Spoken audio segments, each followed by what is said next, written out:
ठीक है, online classes का नेक्स्ट वीक से यूनिवर्सिटी खुल जाएगी। अलबत्ता होगी वो 50% अटेंडेंस के साथ ही, लेकिन ये है कि मंडे से आप लोग कैंपस पे आना शुरू कर देंगे और क्लासेस फेस टू फेस होगी। सर वही ऑड और इवन? हाँ, वही ऑड इवन के साथ ही होगी अभी तो। फिर अगर 1-2 हफ्ते देखा कि हालात ठीक रहे हैं तो फिर शायद सारे लोग इकट्ठे ही बुला लें। तो कोरोना तो काफ़ी कम हो गया है, तो इंशाल्लाह अगर बेहतरी रही तो हो जाएगा। टीचर्स की भी वैक्सीनेशन हो गई है अब सबकी, तो इसलिए उतना थ्रेट है नहीं। बाकी आप तो यंग लोग हैं, यंग लोगों को वैसे ही कोरोना नहीं होता, या होता है तो बड़ा माइल्ड सा होता है। तो इसलिए इंशाल्लाह मेरा तो अब ये ख्याल है कि बस अब आगे सारा कुछ खुला ही रहेगा वैक्सीन की वजह से। जी सर आप मेरा पेपर आप चेक कर सकते हैं काइंडली, रिटर्न पेपर मेरा। पेपर यार आप 6 दिन हो गए, अब आप मुझे आज कह रहे हैं, मैं तो रिजल्ट भी सबमिट करा चुका। क्या नाम है आपका? मोहसिन हुसैन मेरा। हाँ, मैंने ना असल में सबके पेपर क्वेश्चन 1 के लिए ना दोबारा रीचेक किए थे, तो जिसके भी कोई एक्स्ट्रा मार्क्स बनते थे उसने चाहे प्रोसीजर को उल्टा सीधा भी इस्तेमाल किया, वो मैंने उनको दे दिए हैं। तो आपका पेपर भी एक्चुअली रीचेक हुआ है, क्योंकि मैंने आप सब लोगों के पेपर 2-2 दफा चेक किए हैं कि भाई किसी के साथ कोई ज्यादती ना हो जाए। तो इसलिए मेरा ख्याल है अब जो भी आपके नंबर है ना वो है। मैंने सारे पेपर, चाहे किसी ने मुझे कहा या नहीं कहा, मैंने क्वेश्चन 1, क्योंकि कुछ लोगों ने वो अजीब तरीके से किया था, वो कुछ 8-10 स्टूडेंट्स थे ऐसे, तो इनिशियली मैंने उनको 0 दे दिया था। फिर मैंने देखा कि अच्छा चलो ठीक है, इसमें कुछ नंबर बनते हैं, तो वो मैंने फिर दे दिए थे। तो लेकिन उसकी वजह से मुझे सारे पेपर चेक करने पड़ गए। तो अब सारे पेपर आपके 2-2 दफा चेक हुए हैं, तो अब जो भी आपके मार्क्स है ना वो बस आपकी किस्मत है, उसमें मजीद कुछ नहीं होगा। अब आप लोग फाइनल पे कॉन्सेंट्रेट करें। 50 नंबर का फाइनल है और वो ऑन कैंपस होगा, ठीक है? All right, so everyone can see the slide. ये controlled latches, D latch, ये हर एक को ये स्लाइड नजर आ रही है? जी सर आ रही है। अच्छा, अब कोई स्टूडेंट ये बता, लास्ट टाइम हम लोगों ने कहाँ तक पढ़ा था?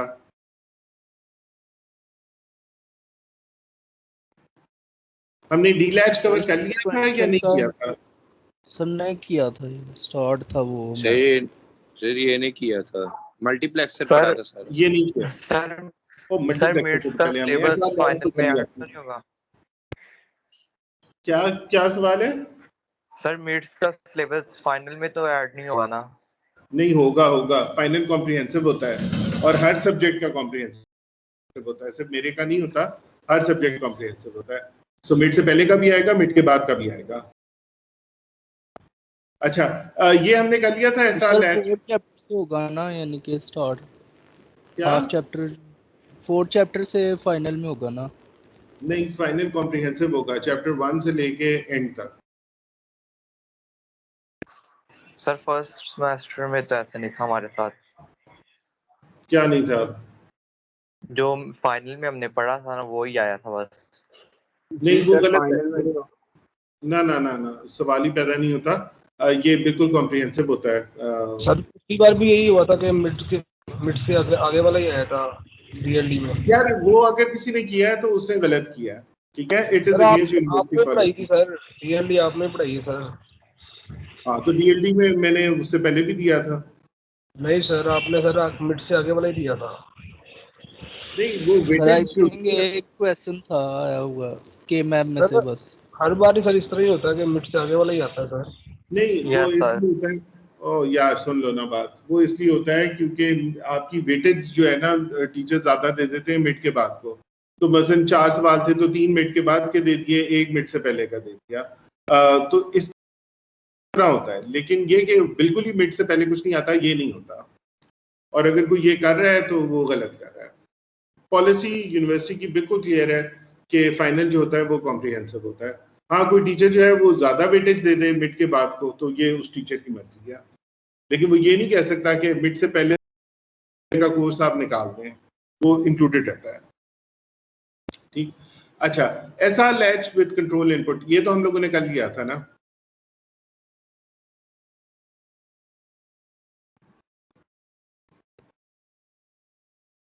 जी सर, कर लिया था। ये कर लिया था, ठीक है। अच्छा, आगे हम लोग चलते हैं, अगला लैच हम लोग पढ़ते हैं। इस लैच का नाम है डी लैच। ठीक है।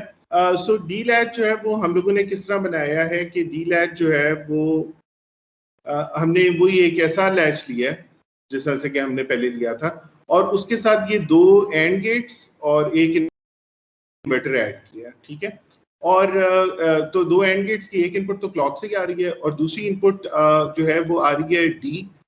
सो बजाय इसके कि 2 इनपुट्स होती हैं, हमने डी एक इनपुट लिया है, यहाँ पे डी डायरेक्टली जा रहा है और यहाँ पे डी इन्वर्ट होके जा रहा है, ठीक है।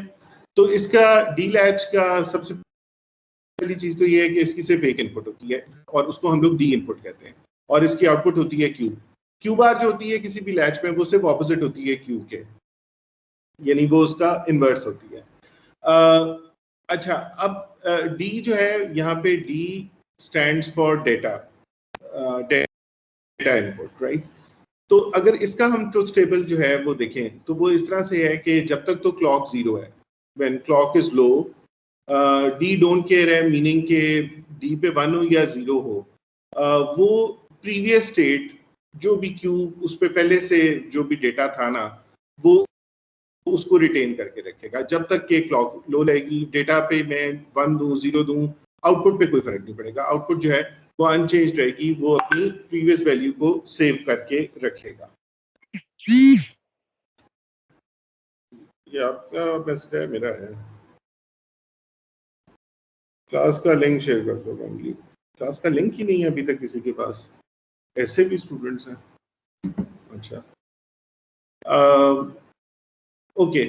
उसके बाद जब आपकी क्लॉक 1 होगी, जब क्लॉक 1 होगी तो डी जो है अगर आप उसको 0 करेंगे तो आउटपुट 0 हो जाएगी, और जब आप उसको 1 करेंगे तो आउटपुट 1 हो जाएगी।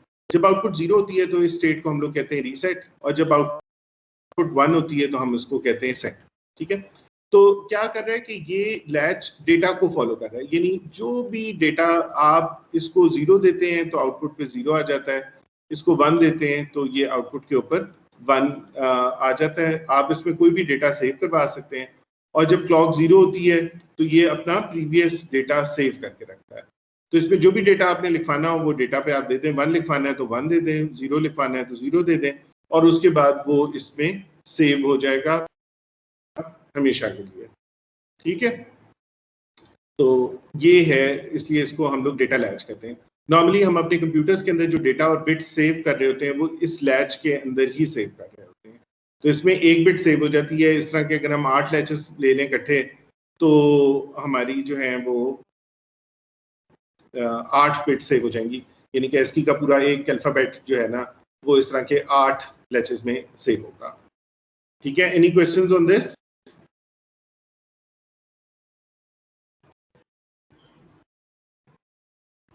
सर ये जो आपने लास्ट बात बताई है ये जरा रिपीट कर दीजिएगा।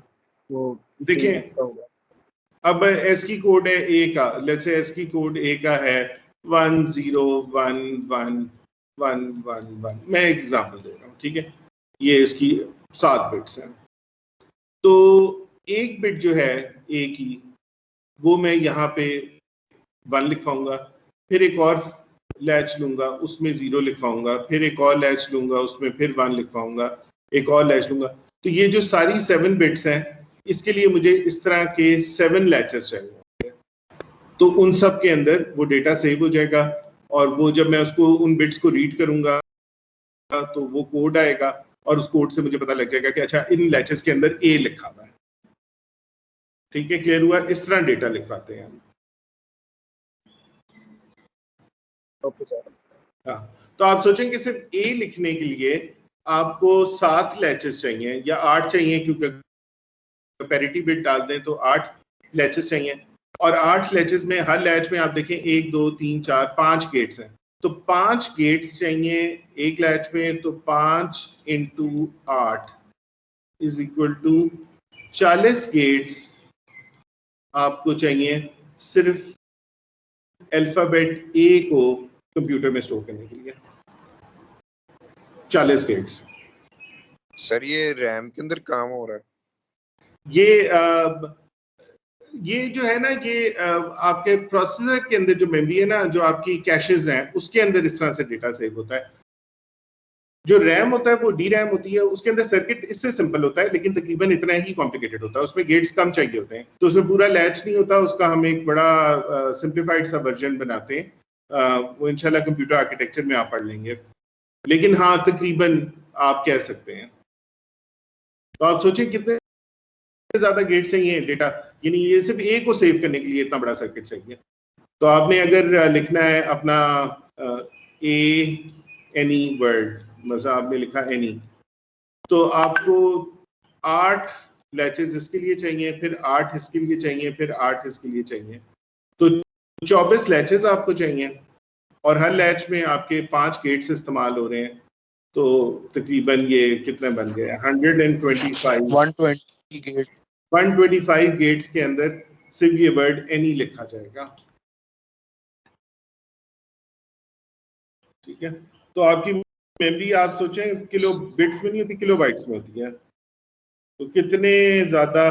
तो इसलिए ये जो माइक्रोचिप्स होती है ना, इसके अंदर मिलियंस ऑफ गेट्स होते हैं, मिलियंस बल्कि बिलियंस, तब कहीं जाके ये डेटा आपका यूएसबी में सेव होता है। वो जो यूएसबी आप खरीदते हैं 400 रुपए की, उसमें 10 अरब गेट्स होते हैं जिनमें डेटा लिखा जाता है। बहरहाल चलें, तो ये 1 बिट के लिए ये हमारा डी लैच बन गया। अच्छा, नाउ ये दो। अच्छा, अब हम लोग एक और एलिमेंट, एक और डिवाइस पढ़ेंगे जिसका नाम है फ्लिप फ्लॉप। ठीक है, तो हमने अभी तक पढ़े हैं लैचेस, अब हम पढ़ेंगे फ्लिप फ्लॉप्स। अच्छा, लैच और फ्लिप फ्लॉप दोनों ही डेटा सेव करते हैं, मतलब लैच में भी 1 बिट सेव होता है, जो फ्लिप फ्लॉप है उसमें भी 1 बिट ही सेव होता है, मतलब दोनों डेटा को सेव करने के लिए इस्तेमाल होते हैं। लेकिन दोनों में फर्क ये है कि हम इसको कहते हैं कि जो हमारे लैचेस होते हैं दे आर लेवल ट्रिगर्ड, और जो फ्लिप फ्लॉप्स हैं दे आर एज ट्रिगर्ड। किस चीज का लेवल और किस चीज की एज? क्लॉक। ठीक है, सो आप समझ लें कि लैच इस तरह होता है कि वो एक दरवाजे की तरह है, उसमें क्लॉक जब हाई होती है तो उसका दरवाजा खुला हुआ होता है, उस वक्त आप उसमें कोई भी डेटा उसकी आउटपुट के ऊपर, जो भी डेटा आप इनपुट पे देंगे वो आउटपुट पे आ जाएगा। जब क्लॉक लो होगी तो वो दरवाजा बंद हो जाएगा और बस आउटपुट पे जो प्रीवियस डेटा होगा वही रहेगा। ठीक है, तो ये क्लॉक जब हाई है तो लेट्स से क्लॉक 1 घंटे के लिए हाई है, 1 घंटे के लिए लो है, तो 1 घंटे के लिए उसका दरवाजा खुला रहेगा और 1 घंटे के लिए दरवाजा फिर बंद रहेगा और फिर अगले घंटे के लिए खुलेगा।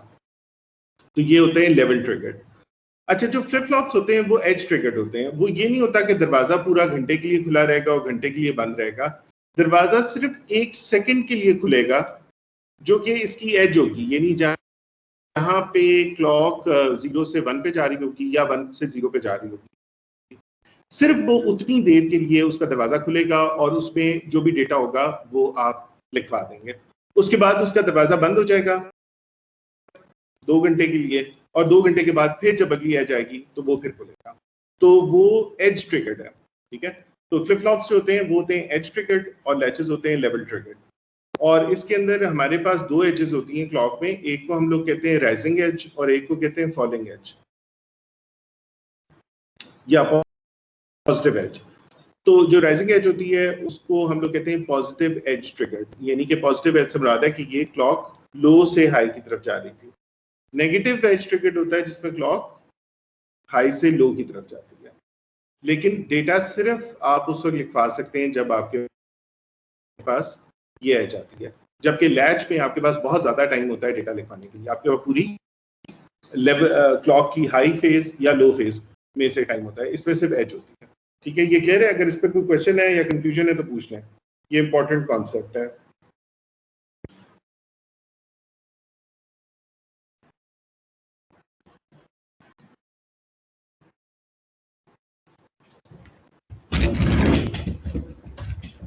Know questions?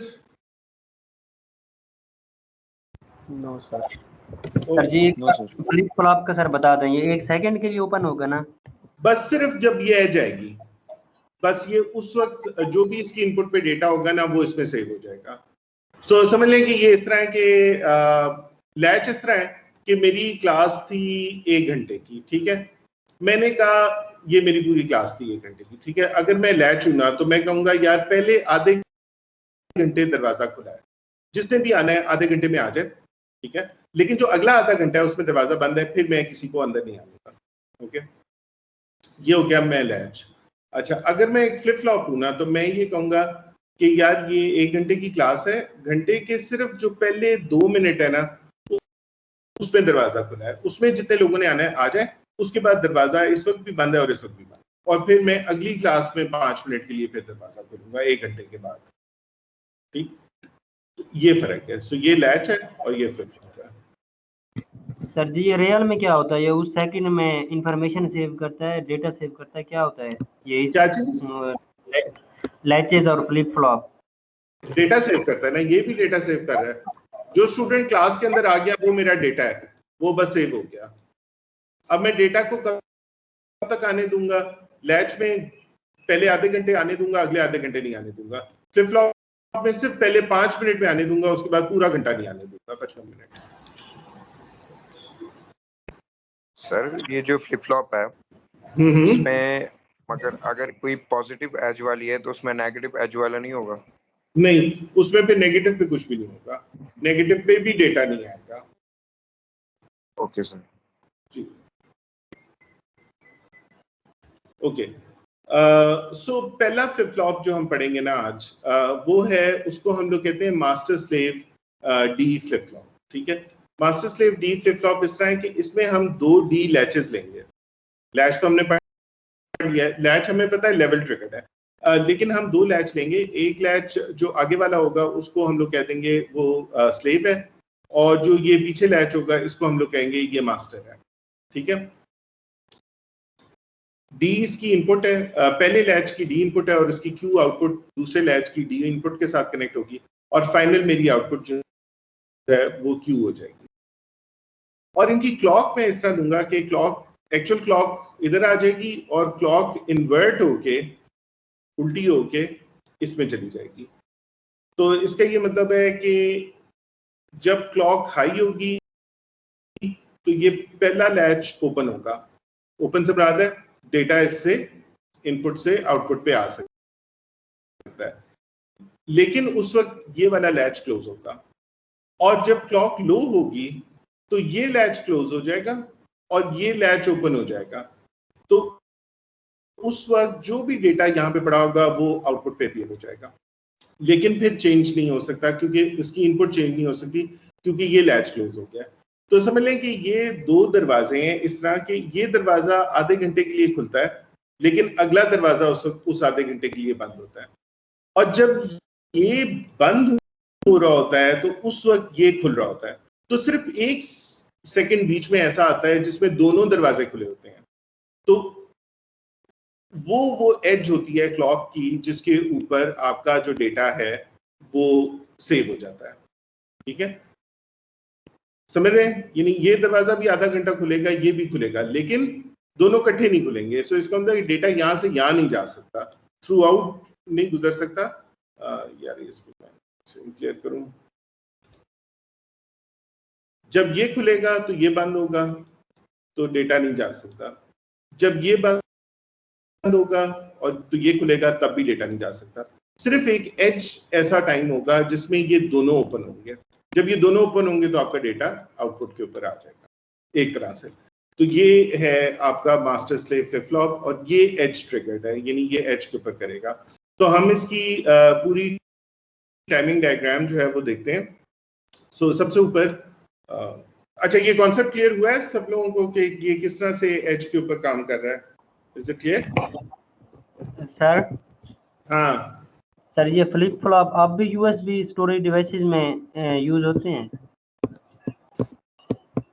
यार यूएसबी स्टोरेज डिवाइसेस में एग्जैक्टली फ्लिप फ्लॉप तो नहीं इस्तेमाल होता, लेकिन हाँ फ्लिप फ्लॉप से मिलता हुआ ही एक सर्किट होता है जो इस्तेमाल होता है, बिल्कुल। लेकिन आप कहें ये बिल्कुल ये सर्किट होता है तो नहीं, ये नहीं होता। लेकिन ये कि इसका एक छोटा वर्जन होता है वो इस्तेमाल होता है। जी ऐसा ही है। और इस तरह के आपको लाखों करोड़ों चाहिए होते हैं। जैसा मैंने आपको बताया कि एक फ्लिप फ्लॉप में तो सिर्फ 1 बिट सेव होती है। इसका मतलब है कि अगर 1 किलो बिट डेटा है तो उसके लिए 1000 फ्लिप फ्लॉप चाहिए। अगर 1 मेगाबिट डेटा है तो 1 मिलियन 10 लाख फ्लिप फ्लॉप्स चाहिए, ठीक है, 1 मेगाबिट के लिए। सर तो 1 अरब फ्लिप फ्लॉप्स चाहिए जी। सर अब हर बिट का एक एड्रेस भी होता है कि नहीं? हाँ बिल्कुल, एक का बिट का तो नहीं, हम पूरी एक बाइट का एक एड्रेस बनाते हैं, बाइट का या 4 बाइट्स का मिला के। जी बिल्कुल एड्रेस होता है, बिल्कुल। फिर सर उस एड्रेस को भी स्टोर कराना होता होगा, उस एड्रेस का, वो एड्रेस जो है वो आपका जो आपका ऑपरेटिंग सिस्टम है वो जनरेट करता है, और वो एड्रेस जो है वो फिर उसके बाद वहां से वो डेटा लाता है। तो सारे एड्रेस हम सेव नहीं करवाते, हम फाइल का स्टार्टिंग एड्रेस हमारे पास होता है और एंडिंग एड्रेस होता है, तो वो दरमियान के एड्रेसेस ऑटोमेटिकली जनरेट हो जाते हैं, क्योंकि हर एड्रेस जो है, एड्रेस इस तरह चलता है 0, 4, 8, 16, 32, तो वो हमें एक सीक्वेंशली हमें पता है कि एड्रेस जो है वो अगला क्या होगा। वो हमें पूरा सेव करवाने की जरूरत नहीं होती, हम उसको जनरेट करते हैं, क्योंकि हमें पता होता है कि अगला एड्रेस क्या है। सर जी। Okay sir. जी जी जी सर ये डी की इनपुट तो मतलब यूजर है, तो ये सी का कैसे जनरेट होगी, जरा इसका बता दें। सी जो है ना, सी क्लॉक है, ये सी, जी सी एक क्लॉक है, ये कंटिन्यूसली हमने एक ऑसिलेटर लगाया हुआ है और वो बस इस तरह ऑसिलेट किए जा रहा है। वो 1 होता है, फिर वो 0 हो जाता है, फिर वो 1 होता है, फिर वो 0 हो जाता है। तो ये ऑटोमेटिकली एक क्लॉक होती है जो लगी हुई होती है सिस्टम के अंदर, और वो हर फ्लिप फ्लॉप को जारी होती है। तो हर फ्लिप फ्लॉप एक ही क्लॉक के ऊपर काम कर रहा होता है, सारे फ्लिप फ्लॉप को इकट्ठा 1 मिलता है, इकट्ठा 0 मिलता है, फिर इकट्ठा 1 मिलता है। तो ये एक ऑटोमेटिक सर्किट है, बस ये हर वक्त चल रहा होता है। जैसे ही आप पावर ऑन करते हैं, क्लॉक ऑन हो जाती है।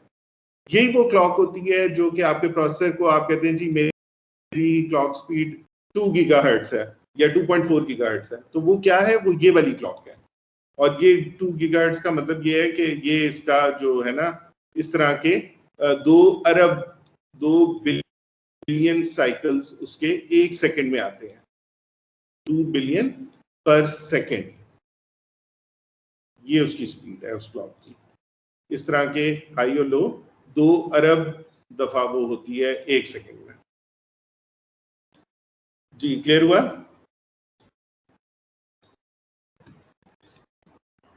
Yes sir. Yes sir. ठीक है। अच्छा, अब हम लोग सबसे पहले इसकी टाइमिंग डायग्राम को देखते हैं। ये आपकी क्लॉक है, यहाँ पे ये क्लॉक हाई है, उसके बाद ये क्लॉक आपकी लो है। ये डेटा है, ये यूजर दे रहा है।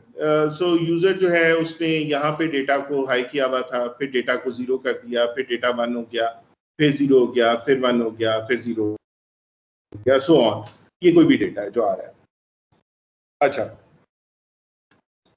अब सबसे पहले हम देखते हैं क्यू मास्टर, यानी कि ये जो क्यू आउटपुट है ये डेटा के हिसाब से किस तरह चेंज हो गई है।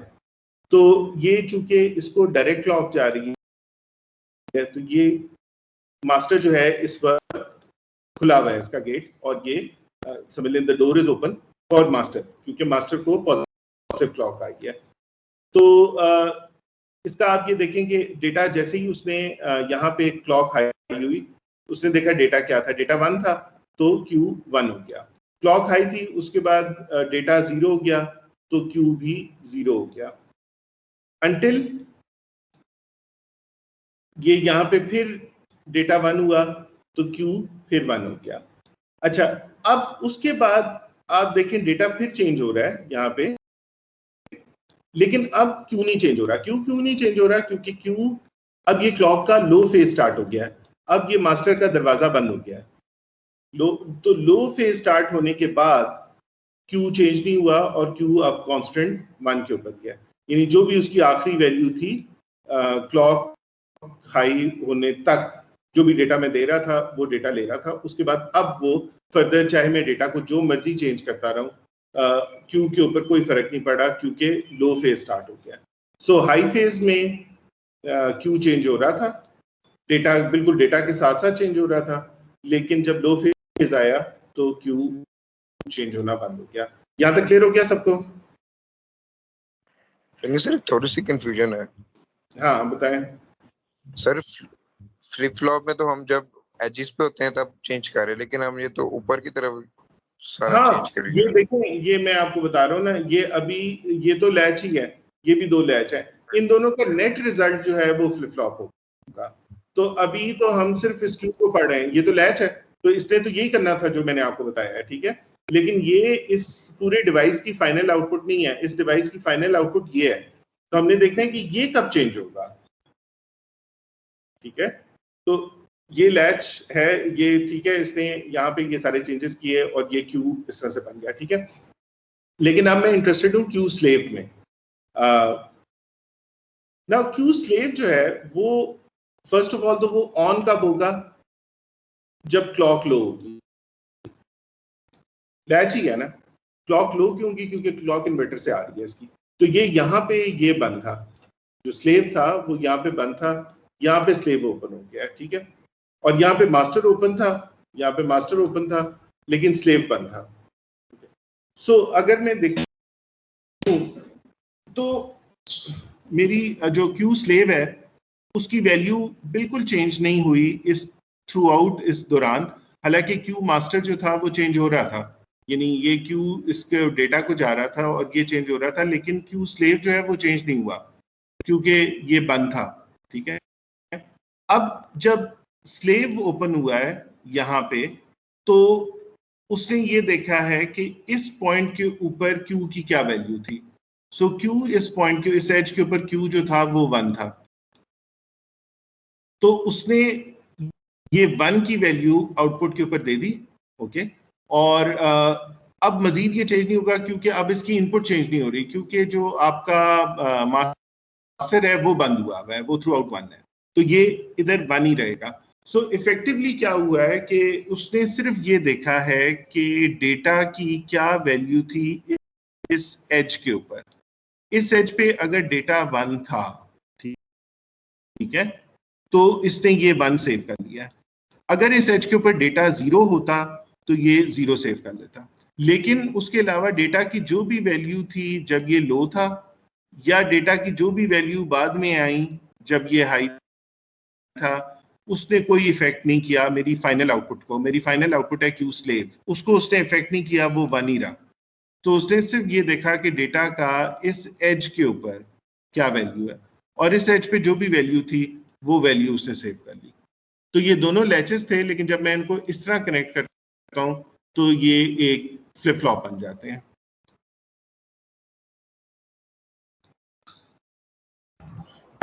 क्लियर हुआ सर? जी सर ये जो डी मास्टर है नहीं, मास्टर हाँ, का डी, जी और ये स्लेव का डी, इनकी सेम होगी एट अ टाइम पे वैल्यू, ये तो चेंज नहीं हो रही ना? नहीं, ये सेम नहीं होगी, क्योंकि देखें मास्टर जो है वो तब काम कर रहा है जब क्लॉक हाई है, और स्लेव तब काम कर रहा है जब क्लॉक लो है, ठीक है। दोनों इकट्ठे तो कभी ऑन ही नहीं हो रहे। सो क्लॉक हाई होती है, ये इनका सिर्फ डी, वो तो सिर्फ क्लॉक की वैल्यू ना चेंज हो रही है ना, इनका डी, स्लेव का डी और मास्टर का डी ये तो सेम रहेंगे। नहीं, स्लेव का डी जो है, देखें ये डी है जो आप इनपुट दे रहे हैं, और आखिर में वो थ्रू क्यू यहाँ पे आ रहा है, तो वो आएगा कब, वो तो फिर डिपेंड करेगा ना कि क्लॉक कहाँ पे आ रही है। हाँ, बेसिकली तो यही डेटा है जो हम क्यू पे लेके आ रहे हैं, लेकिन हम ये कह रहे हैं कि ये डेटा तो मुस्तकिल चेंज हो रहा था, हम सिर्फ तब देखेंगे जब क्लॉक की ये एज आएगी, उस वक्त डेटा की क्या वैल्यू थी। लेट्स से डेटा 10101010 हो रहा था इस थ्रू आउट, ठीक है।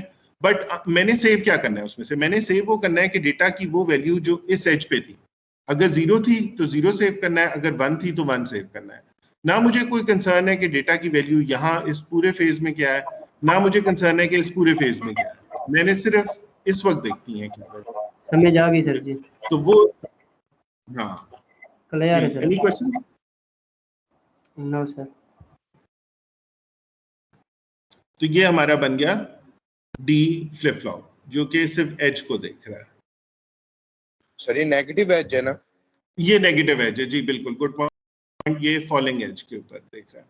अगर मैं इसको राइजिंग एज बनाना होता ना, तो मैं इस इन्वर्टर को यहाँ लगा देता और इधर क्लॉक डायरेक्ट कर देता, तो फिर ये राइजिंग एज बन जाता। Looks like it is negative edge triggered. ठीक है, तो negative edge triggered, falling edge triggered, ये एक ही चीज होता है। अच्छा, ये जरा कॉम्प्लिकेटेड सा सर्किट है, इसकी हम बहुत डिटेल में नहीं जाएंगे, लेकिन ये एक डी फ्लिप फ्लॉप है जो पॉजिटिव एज ट्रिगर्ड है। यानी बेसिकली उसने ये जो लैचेस है ना, इसके अंदर के जो सर्किट्स है ना, वो यहाँ पे ये बना दिए हैं वो लैचेस के। ये आपके दो लैचेस हैं और वो आगे फिर फर्दर कनेक्टेड है। तो ये उसका एक सिंप्लीफाइड वर्जन है और ये हमारा पॉजिटिव एज ट्रिगर्ड है। तो इसमें सिर्फ आपने जो इस सर्किट के बहुत डिटेल्ड एनालिसिस में हम नहीं जाते। अगेन इसका क्लॉक है और डी है, आउटपुट क्यू और क्यू बार है, और इसका सिंबल जो होता है डी फ्लिप फ्लॉप का, वो इस तरह होता है कि ये इसकी क्लॉक होती है। ठीक है, ये जो ट्राइंगल होता है ना यहाँ पे इनपुट, ये इसकी क्लॉक इनपुट होती है। तो जहाँ पे ये डायरेक्ट इनपुट यहाँ पे कनेक्टेड है, ये positive edge triggered flip flop का सिंबल है। जहाँ पे ये क्लॉक कनेक्टेड है बबल के साथ, ये बबल नजर आ रहा है, तो इसका ये मतलब है कि ये जो सिंबल है ये एक negative edge triggered flip flop है। इसी तरह से ये देखें क्यू बार के आगे बबल है, इसका ये मतलब है कि क्यू बार क्या है, क्यू का ऑपोजिट है। क्यू 1 है तो ये 0 होगा, क्यू 0 है तो ये 1 होगा। तो ये बबल अगेन इन्वर्टर को रिप्रेजेंट करता है। चलें, आज के लिए काफी है मेरा ख्याल है। जेके फ्लिप फ्लॉप अगला टाइप ऑफ फ्लिप फ्लॉप है, फिर इसको हम लोग इंशाल्लाह कल की क्लास में कवर कर लेंगे। कोई क्वेश्चंस हो तो पूछ सकते हैं। यस तो फिर हम लोग एंड करें। सर जनरेब जी पूछें। क्या वो सर फ्लिप फ्लॉप में आपने एक नेगेटिव एज बताया नहीं है? नहीं, नेगेटिव एज ये जो हमने पढ़ा था ये नेगेटिव एज ट्रिगर्ड ही था। ये थी ना इसकी फॉलिंग एज, ये वाली। यस सर, ये सर 0 पे होगा ना ये नेगेटिव एज, या ये जरूरी बात नहीं है कि 0 पे हो या 1 पे? नेगेटिव एज क्या होती है? नेगेटिव एज होती है जब क्लॉक हाई से लो की तरफ जा रही होती है, तो वो जो जिस वक्त गिरती है वो एज होती है। Okay sir. नेगेटिव एज होती है 5 वोल्ट से 0 वोल्ट की तरफ जाने वाली एज। ठीक है, और पॉजिटिव एज होती है 0 वोल्ट से 5 वोल्ट की तरफ जाने वाली। जैसे आपका जीपीए 4 से आप 0 जीपीए पे जा रहे हो तो हम कहेंगे आप नेगेटिव हैं, नेगेटिव एज पे हैं। अगर आप 0 से 4 की तरफ जा रहे हैं तो आप क्या है, पॉजिटिव एज है।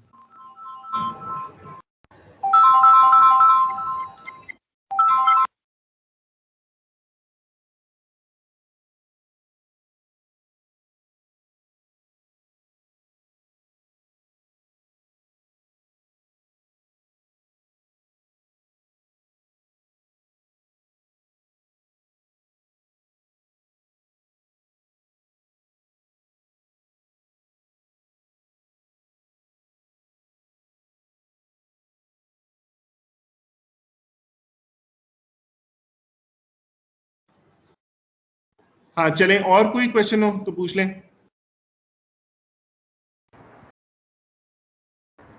सर जी सर, ये क्यू मास्टर पे जो आपने एंड पे इसको मतलब वैल्यू को कांस्टेंट किया, वो इसलिए किया क्योंकि जो हमने लास्ट वैल्यू देखी थी वो 1 की थी। तो अगर हाँ, लास्ट वैल्यू 0 की हो तो उसका भी तो सेम ये 0 प्रोसेस है था। या नहीं, अगर लास्ट वैल्यू 0 होती तो ये नीचे चला जाता, ये 0 ही रहता। चलें सर, ठीक है। क्योंकि क्यू मास्टर जब तक तो क्लॉक हाई थी तो वो ओपन था।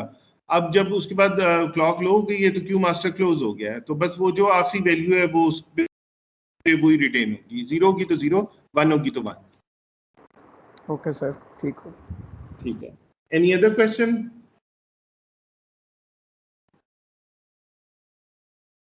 ऑलराइट, थैंक यू जी, अल्लाह हाफिज।